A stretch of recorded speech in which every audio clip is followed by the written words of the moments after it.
Olá pessoal, tudo bom? Nós vamos começar a primeira videoaula do curso de Irrigação e Drenagem, da disciplina de Irrigação e Drenagem, aplicada ao curso de Técnica em Agropecuária no Instituto Federal IF Goiano, campus de Rio Verde. Bom, nós vamos hoje, nesta videoaula, entender o movimento da água no sistema solo, planta, atmosfera, tá? Como se dá esse caminhamento da água? Vejam bem, imagine aqui uma planta vascular, arbórea de grande porte, tá? Vamos entender isso aqui.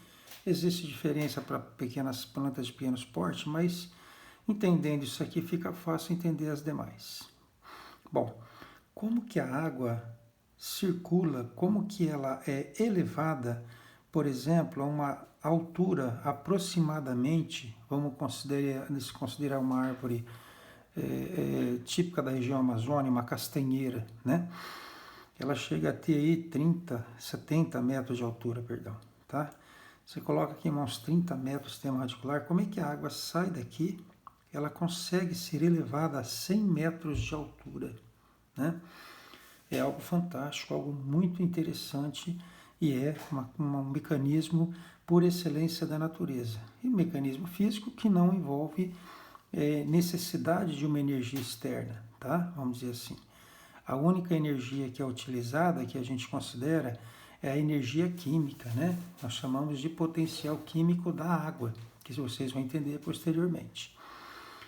O que importa saber agora, pessoal, é o seguinte, olha, a água, ela caminha só didaticamente falando, tá? Só dividindo para entender. Ela caminha dentro do solo, tá? Então, existe um caminhamento da água tanto para um lado quanto para o outro e em profundidade, no caso, é o sistema de drenagem, é a drenagem devido à ação da gravidade. Então, existe o caminhamento da água no solo. Existe um movimento onde a água penetra na raiz do solo e existe um movimento onde ela caminha dentro da planta, né? Através de quem? Através do xilema, né? Xilema é um tubo condutor, um sistema condutor, um tubo de placas crivadas que se conecta desde a ponta da raiz, ela vai até aqui na última folha. Vamos projetar a última folha aqui, ó, tá? Então o xilema, ele vai até a nervura. Então, a nervura da planta, folha, ela é uma extensão do xilema. Primeira coisa, tá bom?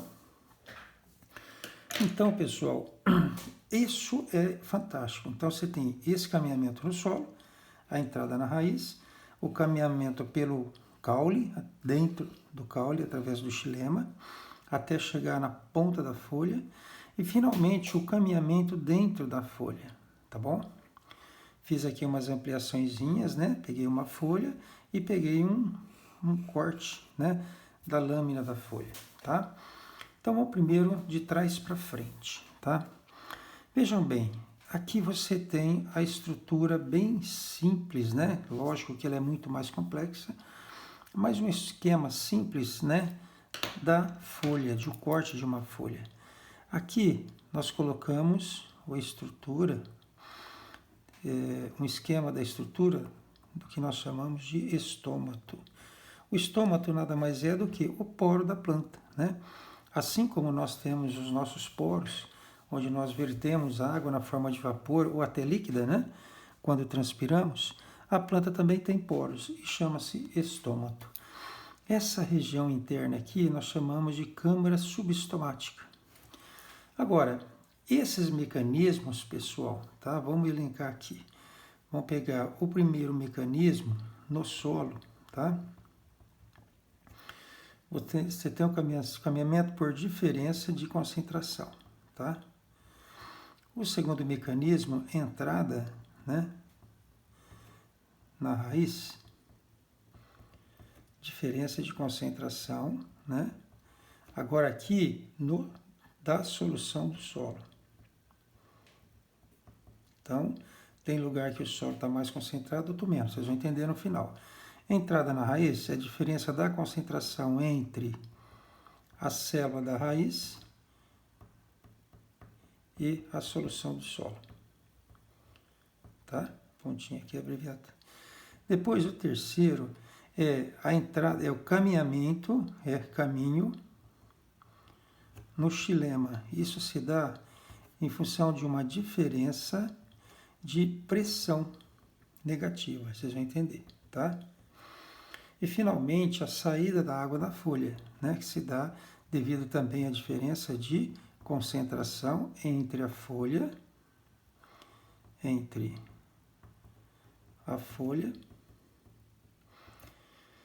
e a atmosfera, tá? Então esses são os caminhos que a gente vai entender agora. Bom, vejam bem, vamos começar por aqui. A água, ela sai da folha através do poro. Por que a água sai da folha através do poro? Ela precisa, é necessária? É, porque veja bem, gente, a folha, ela tem uma região aqui, né? A região que circunda a folha, essa estrutura aqui, ela é impermeável, não deixa a água sair.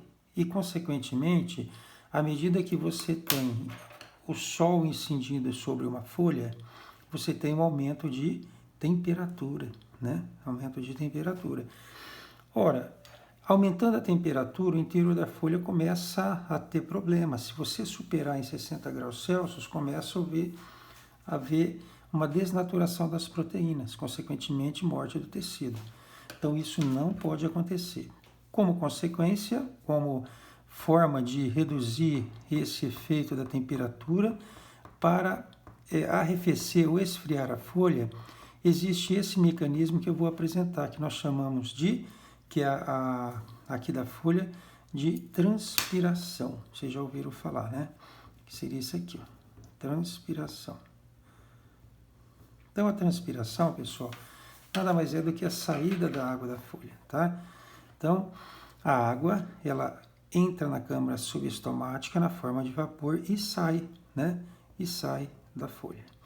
Mas como que ela chega aqui na forma de vapor?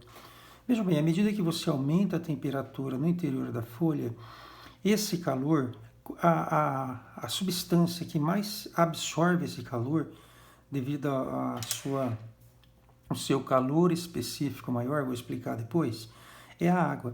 Então a água vai absorvendo calor, vai absorvendo, chega um momento que ela começa a vibrar, ela começa a se agitar. À medida que ela se agita, veja bem, a água está presa, né, na solução interna da célula e presa às organelas também.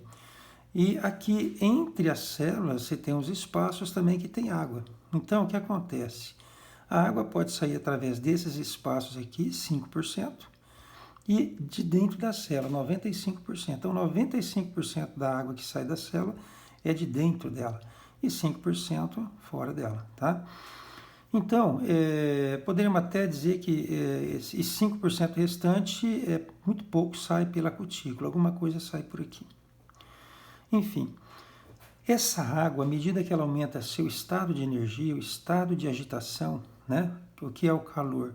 O calor é isso, né? O calor é um estado, é uma medida, é o estado de vibração dessas moléculas de água. Elas escapam da célula, tá? Só que elas escapam na forma de vapor, não líquida, tá vendo? Então todas as células adjacentes, né, próximas, que circundam a câmara subestomática, elas começam a perder água. Começam a perder água para o meio externo através da câmara subestomática, que por fim perde a água para o meio, através dos estômatos. Então a água sai. Ótimo. Mas olha que interessante, a água que estava aqui, né, foi perdida, vamos dizer aqui você tinha uma certa concentração, uma certa quantidade de açúcares, de sais, vamos dizer assim, né, e a quantidade de água. À medida que você tira a água dessa célula, o que acontece? Você mantém a quantidade de sais, ou vamos dizer solutos, né, e tira a água. A concentração nessas células, elas aumentam. Vamos fazer um parêntese sobre isso aqui, tá? Como que se dá esse mecanismo daqui para frente? Antes, vocês têm que entender uma coisa da física básica, né? Lembra a físicazinha lá do ensino médio, que a gente tinha dificuldade em entender para que serve, né? Chegou a hora de entender para que servem as coisas. Então, vamos lá. Você tem aqui um recipiente com água pura, tá? Então, você tem água aqui. Aqui a gente coloca uma membrana semipermeável separando esses dois volumes, tá? O que é essa MSP? Ela basicamente é a mesma coisa, a mesma estrutura da parede da célula, da membrana celular. A membrana celular é uma MSP. E qual a característica dela? Ela permite que a água vá para lá ou para cá, conforme a concentração. Então ela permite passagem de água, né, por umas estruturas chamadas aquaporinas, tá? Então ela permite que a água venha para cá ou que vá para lá. Ótimo. Agora vamos lá. Eu coloco aqui um soluto, né? Um soluto, um sal ou um açúcar, né? Tanto faz. Nós chamamos aqui de soluto. Coloco aqui dentro. O que vai acontecer quando eu coloco o soluto aqui dentro, tá? Vamos lá. Antes vamos abrir outro parênteses. Olha, existe uma coisa chamada dissolução, né? Então você tem aqui, vamos pegar um exemplo, o NaCl. O sal de cozinha que a gente conhece, eles são dois íons, né? O sódio Na+, e o cloro menos, tá? Esses íons são unidos por uma ligação, tá? Ligação iônica. Essa ligação, ela ocorre porque tem um elemento muito mais forte que atrai muito mais do que o outro.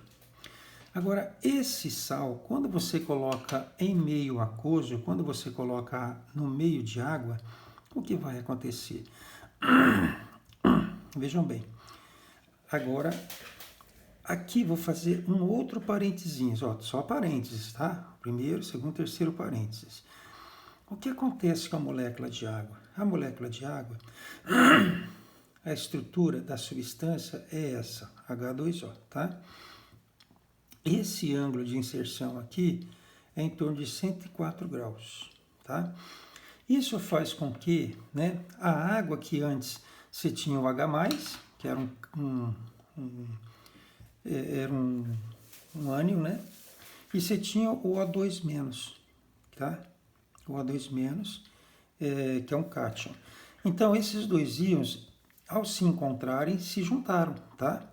Então, formando essa estrutura aqui, tá? Você tem aqui um elétron que parte para o oxigênio e um elétron que parte. Da última camada de valência, o hidrogênio só tem um elétron, então ele sobra um, ele pode doar um. O oxigênio, na última camada de valência, faltam dois elétrons, por isso que ele é O2-, né? H+ e O2-, porque faltam dois elétrons. Então ele pega um elétron daqui, outro daqui, tá? Então o que acontece? Ele estabiliza, estabilizando vira uma substância. Vejam bem, quando eles eram separados, eles eram íons, tem carga, né? Tem carga positiva e carga negativa, tá? À medida que eles se unem, estabiliza, eliminam as cargas. Não tem mais, eles passam a ser uma substância. Então não tem mais carga, não é A+, H+, e O-. É uma substância que nós chamamos de água. Agora vejam bem, pelo fato desse hidrogênio, pelo fato dela ser inserida com esse ângulo, mais ou menos aqui, ele gera uma tensão, uma força de atração eletrostática, física, não química, positiva aqui no lado dos ânions, né? E negativa aqui, né? Perdão, do lado dos cátions aqui. E negativa aqui no lado dos ânions, tá? Eu falei aqui cátions e ânions, tá? Eu corrijo na vez passada. Então você tem essa estrutura aqui. Então ela gera uma atração, sabe o ímã? Aquela mesma atração do ímã. É uma atração, ela gera uma ligação com outras substâncias ou com materiais, né? Uma ligação fraca, física, né? Mesma situação do ímã. Então nós dizemos que a água ela é bipolar ou dipolo, tá? Então ela se gruda nas coisas e se gruda nela mesma, tá? Quando a água se gruda nas coisas, ela adere a essas coisas. Por exemplo, num tecido, num vidro, numa parede, nessa mesa. Então é adesão, adere. Quando a água gruda nela mesma, nós chamamos de coesão, tá? Então você tem uma situação da água, o H+, por exemplo, essa região aqui, juntando com O, a região do oxigênio de outra água, de outra molécula aqui, ó, por exemplo. Aí você tem coesão, é ligação de água, de molécula de água com água, enfim. Então a água, ela tem uma capacidade de ser atraída, né, por substâncias ou regiões positivas e negativas. Ora, quando você coloca ela na presença de um sal ou de um açúcar, de qualquer substância que tenha essa atração, ela acaba se aproximando, né, do cloro e acaba se aproximando de quem? Do Na. E aí acaba, pessoal, fazendo uma força, ele acaba forçando o rompimento dessa ligação aqui. É um puxa para cá, um puxa para lá, e no final acaba sobrando o quê? O Na+, né, o cátion, e o Cl-, o ânion, tá? E o que é importante, pessoal, é que logo que ocorre a separação, ocorre que a água, ela começa a envolver todo o íon, tá? Ela envolve todo o íon, tá? Isso que nós chamamos. Esse envolvimento do íon impede que eles se religuem, tá? Enquanto houver água, esses dois íons vão estar separados, tá? À medida que se você ferver uma coisa com sal, por exemplo, uma água com sal diluído, o que vai acontecer? Sai a água, fica o sal no final, ele volta a se reagrupar. Então, o fato da água envolver os íons e não permitir a ligação, nós chamamos isso aqui de solvatação, tá? Importante. Bom, bipolar, o fato da água ser bipolar, ela junta, adere a substâncias e materiais, ela acaba aderindo, né, ao cloro e ao sódio, que é uma substância, separa essas substâncias, isolam os dois íons, tá? Então, vejam bem, quando eu jogo uma solução, um sal aqui, onde tem água pura, posso até jogar um pouquinho aqui, jogo um pouquinho aqui. Aqui também tem sal. Só que aqui eu joguei em quantidade maior. O que vai acontecer? A água que está aqui ao redor, tá, nesse recipiente, começa a envolver o sal, tá? Então ela é gasta para poder fazer isso aqui, ou esse trabalho. Aqui também, tá? Só que veja bem, aqui vai chegar uma hora que você vai ter, né, moléculas aqui das substâncias aqui, ó, sem água, vai faltar água aqui, porque tem muito sal. E essa água vai vir de onde? Então, ó, veja bem, como acabou a água aqui, e aqui permite a passagem de água, esse soluto, esse sal, ele pode ir aqui? Não pode, porque a membrana não permite que ela passe. Por isso é que a célula não perde sais, por isso que ela não transpira sal, né? Então, o que acontece? A água, ela acaba caminhando nesse sentido aqui, ó. Vejam bem, aqui nós temos uma baixa, uma alta, vamos dizer, uma elevada concentração de sais, né? Aqui nós temos uma baixa concentração de sais. Logo, a água vai caminhar do meio menos concentrado para o meio mais. Entenderam por que do meio menos? Porque aqui tem mais sais e precisa de mais água, acaba atraindo mais moléculas de água para esse processo aqui, ó, né? Que é a solubilização. Agora, isso cria um caminho da água, ele força sem gasto de energia. Aqui não tem gasto de energia, não tem nada empurrando a água. Simplesmente é uma atração física da molécula de água que caminha para cá. Isso acontece no solo também, pessoal. Se você tem uma solução, a parte do solo que está seca, né, com solução, e outra parte úmida com mais água, ela caminha nesse sentido. Tanto por essa forma como por outra, que nós vamos verificar depois no caminho da água no solo. Enfim. Bom, parênteses da molécula de água, de solução, olha onde nós estamos caminhando para entender isso aqui. Isso aqui é um processo que nós chamamos de osmose. Vocês estão lembrados, né? Então, osmose é esse aparato que diz que a água sempre vai caminhar de um meio onde a concentração é menor para onde a concentração é maior, porque ela é mais exigida onde você tem mais sais, mais soluto. Bom, então aqui fica legal, fácil de explicar como é que a água caminha pela folha. Vejam bem, você não tirou água dessas células aqui próximas da câmara subestomática, o que vai acontecer com elas em termos de concentração? A concentração vai aumentar, não vai? Porque você tinha X de água e X de soluto. Você tirou a água, ficou o soluto, o que está acontecendo? Você agora está tendo mais soluto. Aqui havia um equilíbrio. Aqui tinha X de água e X de soluto. Agora aqui vai ter menos água do que aqui. Bom, o que vai acontecer então? À medida que essas células perdem água, elas vão precisar de água. Elas vão puxar água da onde? Da célula vizinha. Então ela passa a roubar a água da célula vizinha. Bom, e essas células vizinhas vão pegar água de quem? Da célula vizinha e assim sucessivamente até que chega onde? Até que chega nas células próximas ao xilema, tá? Próximo ao xilema. O que tem no xilema? O xilema tem água, né?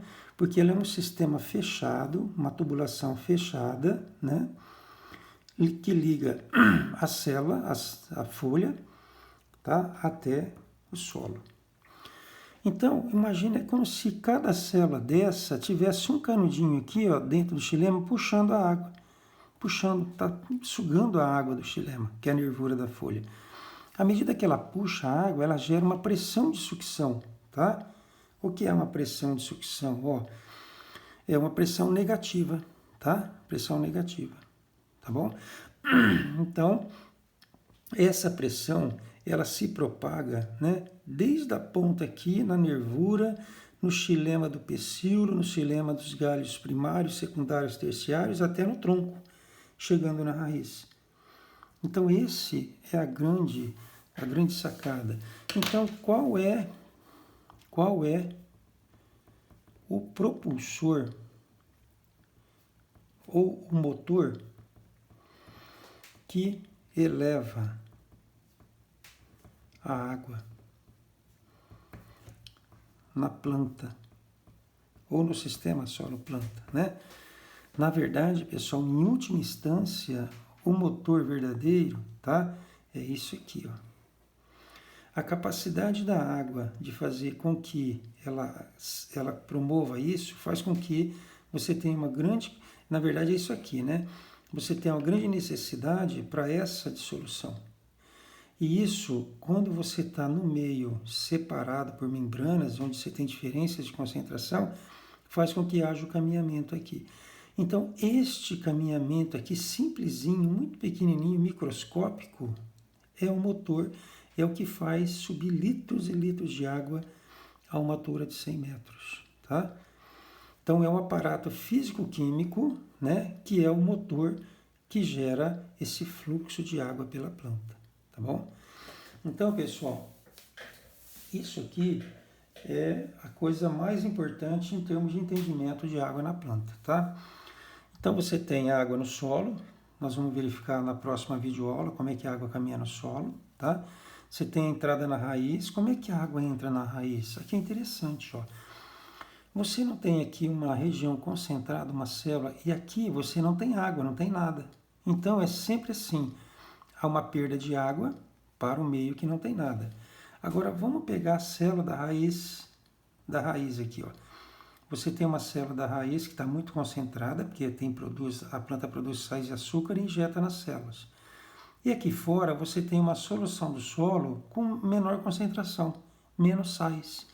Então, a tendência de forçar a entrada de água na raiz. Então, há como que uma energia colocando tudo através do quê? Através da osmose. Aí vem aquela história, e se eu jogar sal aqui então? Lembra que vocês perguntaram na aula passada? Pode jogar sal na planta? Tem planta que aceita sal, como o coqueiro, porque ela tem uma estrutura de armazenamento. Outras não, a grande maioria não aceitam sal. O que acontece? Se você jogar sal aqui, você vai aumentar a concentração aqui, não vai? Na solução do solo. Aí vai ocorrer o inverso. A concentração, se ela estiver maior do que a concentração aqui dentro da célula da raiz, ela vai roubar a água da planta, não vai entrar. Está entendendo que é interessante? Esse mecanismo aqui, que fantástico que é. Por isso que você não pode aumentar, não pode salinizar, não pode jogar sal ou açúcar que seja, não pode jogar soluto né? Quando você vai fazer irrigação, por que você não pode irrigar com água salina, com água salobra, né? Você tem que tomar esse cuidado, qualidade de água na irrigação, porque se você salinizar a solução do solo, o que vai acontecer? Você irriga e mata a planta. Mata assim, ela murcha, ela pode vir até a morrer mesmo, a ser eliminada por conta disso. Então, é a diferença de concentração, né? Sempre assim, sempre a diferença de concentração. Esse é o mecanismo por excelência, tá? A única coisa para fechar, para ficar legal aqui, pessoal, você pode ver que existe um movimento da água em todo o sistema.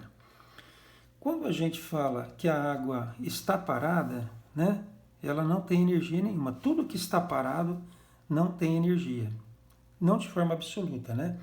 Porque não existe nada absolutamente estático. Tudo na natureza tem algum movimento mínimo, mas tem. Mas vamos dizer, um movimento significativo, né, que a gente possa quantificar, quando a água está paradinha, ela não tem energia em tese. A energia dela não é nula, mas ela é pequena. Quando ela é succionada, ela gera um movimento, ela começa a se movimentar, tá? Esse movimento livre da água, nós chamamos de uma capacidade que ela tem de se movimentar, de gerar movimento.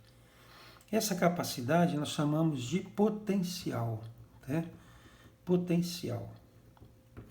É a medida da energia da água livre, dela circulando, tá?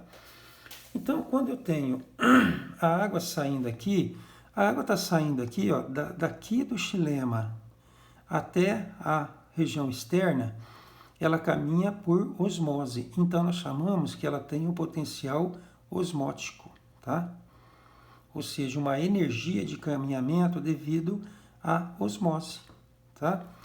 Agora, quando ela sai do xilema que se propaga, né, pelo tronco até a raiz, ela está tendo uma ação, ela está sendo levada por uma ação de pressão negativa. Então, nós dizemos que a água está sobre uma ação do potencial de pressão, tá? Potencial de pressão. Lembrando que a palavra potencial é energia da água livre, né? O fato dela caminhar gera energia. Então, ela tem um potencial, uma capacidade de movimento em função da pressão. Ela tem uma capacidade de movimento em função da osmose, pressão osmótica, vamos dizer assim. E, finalmente, aqui, né, também em função da pressão. Aqui, esse caminhamento aqui também é um potencial, a gente chama de potencial matricial. O que é matricial? Matriz do solo. Matriz é mãe. Quem é a matriz do solo? É aquelas partículas que dão vida ao solo, que dão movimento, né, que dão dinâmica ao solo, que seriam quem? Principalmente a argila e matéria orgânica.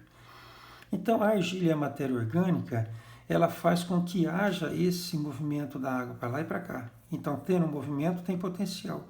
Potencial em função do quê? Em função da matriz do solo, ou potencial matricial. A gente costuma falar esses nomes primeiro e confunde o aluno. Então, eu contei a historinha como funciona para depois colocar os nomes. Ó. Ficou fácil agora entender potencial, né? Porque se eu chego aqui e jogo potencial, confunde vocês, tá?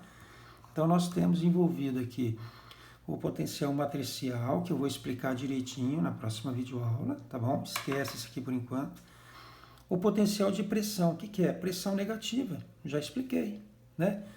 Quem é a sucção das folhinhas aqui, milhões de folhas succionando, gera um potencial de pressão, de sucção, pressão negativa, tá? E, finalmente, o potencial osmótico, que é o caminhamento da água, né, da nervura para fora, no meio externo, tá bom? Bom, pessoal, basicamente é isso. Nas próximas videoaulas, né, a gente vai estar fazendo nivelamento desses conceitos aqui, tá bom? Um abraço a todos.